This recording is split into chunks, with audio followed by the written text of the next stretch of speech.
American knew nothing about banking and knew nothing about finance. No, that's it. Americans know how to act tough. Now, the hardworking truck drivers and farmers and school teachers, people, they're all trying.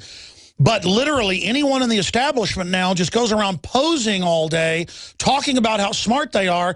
And I talk to executives and people now, and they don't know anything either. It's really scary. No. And not only it's scary, but you just had an example at Walmart where they lost money, yet the executives made money while the employees lost their money and lost the stock value. So you have a very criminal, inconsistent system where we don't have an oversight. Congress has to be eliminated. The entire system of Congress and the Senate is nothing more than a fancy welfare state unless we begin to bring in new parties. We can no longer have the Republican and Democrats. They're dysfunctional. They're sociopathic, and we need new parties that come up, be it the Tea Party in a new form, be it a Libertarian Party. We need more than two parties, and we need to break through this notion that if a Republican comes up or a Democrat, it's absolutely irrelevant. Look at the absurdity of where we've come. We've come through 30 years of disgrace, immorality, and a-Christian values, and who would he come up with? Bush and Hillary Clinton.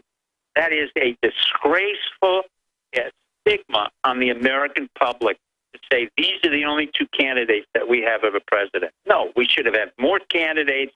We have great Americans, even like you. I don't care if you started a party. It's not relevant. I'm serious. And I don't care if a libertarian starts a party, Rand Paul, anyone. But they have to be able to break into the systems and have the experience at the executive Sure, well, let level. me ask you this question, because you're a top analyst and the head of PSYOPs for the State Department and run on just countless secret operations, so I respect your view on this. Where does your gut tell you, Dr. Pieczenik, the world is going? What does your gut tell you is going to happen to Western civilization? You were starting to get into China and the pivot there and what China was doing earlier when we went to break. Talk about that some. Well, my gut is telling me that things are not good in America overall. In terms of the overall regime of America, we no longer need it. I'm telling you from a gut level, having worked after 5 presidents, I want to inform your audience, a president is really only good for 100 days. The rest of the time, we're wasting money on a person just running around and bullshitting, quite frankly, just saying nothing and doing nothing. Whether it's Obama, whether it's Bush Jr., whether it's Clinton, whether it's any other president. So we don't really need it. We have to go back to our founding Christian fathers like George Washington, who was very leery of having a president. Secondly, the Congress has to be disbanded, reoriented, along with the Senate, because that's nothing more than a welfare state. Number 3, I'm very disappointed in our military. From my point of view, our military, professional military, is nothing more than a fanciful communist system where we take care of them from cradle to grave. Very few of them ever been in combat. If they've been in combat, they show leadership. They never go up to the generalship. And the generals and the admirals then become executives at SAIC, CACI, or Northrop Grumman, and they waste our money. So we're constantly wasting our money. Our CIA is worthless. We have to completely get rid of it. We have 16 intelligence organizations. We don't need them. They haven't been effective. They have done absolutely nothing.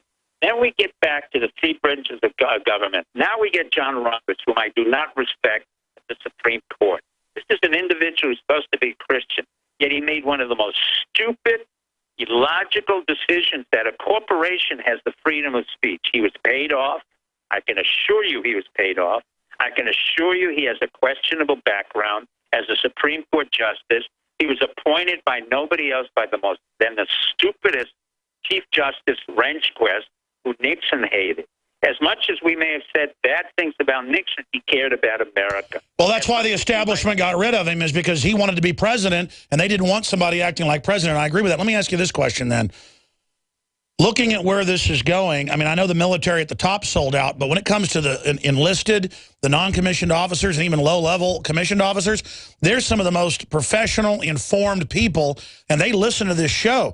Almost everyone I talk to in the military on the street is a listener. I'm not bragging. It's actually pretty scary. No, I agree with you, and I want to address them personally, because I have repeatedly for 3 years asked for the resignation of General Shinseki. I knew he was incompetent.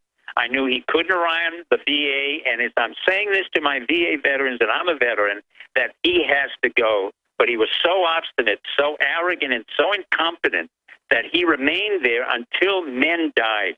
Now, I'm saying this to our military at the captain level, the lieutenant level, and the lieutenant colonel level. You will never have a chance to get promoted in a system where professionalism will be more important than competency and intelligence.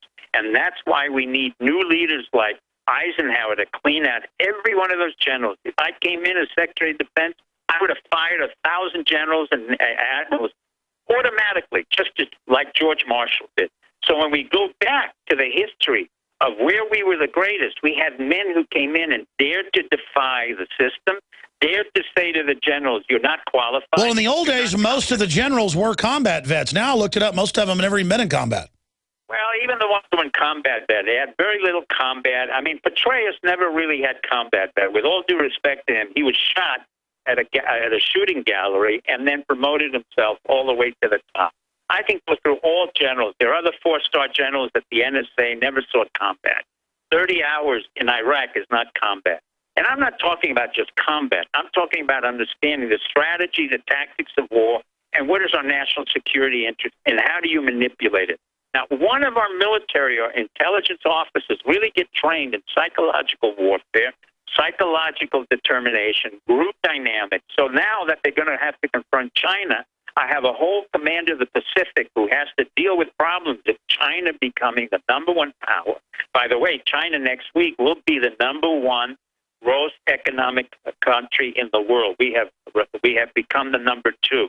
And China will now determine the force structures of where they will go in Southeast Asia, where they will deal with in Iran, where they will go in Saudi Arabia.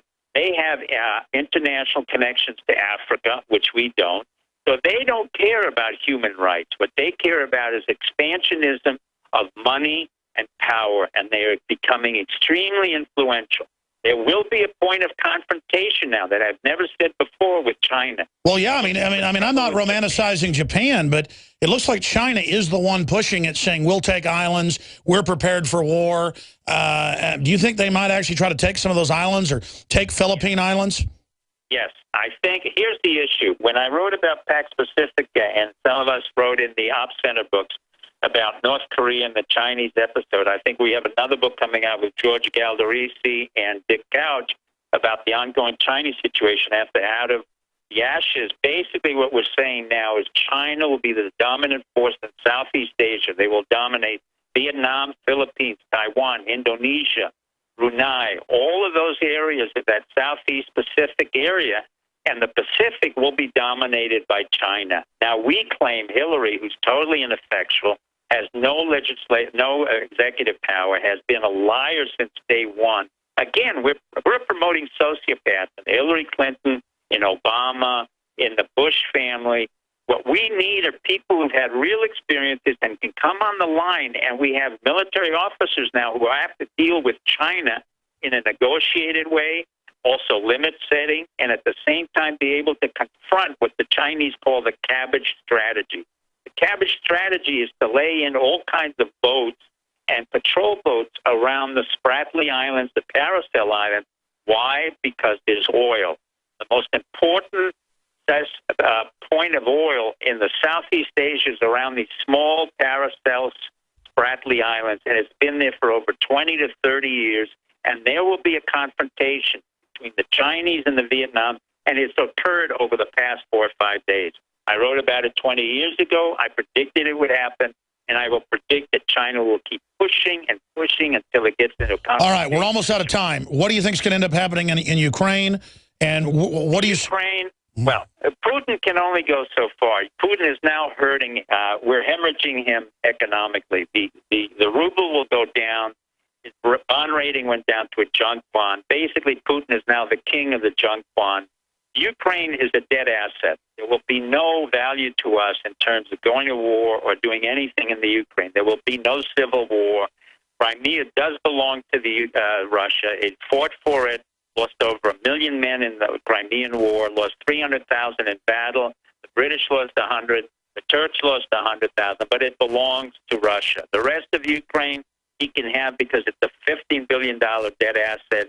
There's no money available. The Ukrainians have not developed anything, and they will have to make their own determination. The West Ukraine government is totally useless, and Victoria Nuland can be the one who should be indicted for creating agitation propaganda, as well as John. I can't believe exactly. I can't believe that they openly give speeches saying they've spent $5 billion to overthrow the country, and I can't believe they talk on telephones not knowing the Russians are recording it. What is? I mean, they literally act like idiots.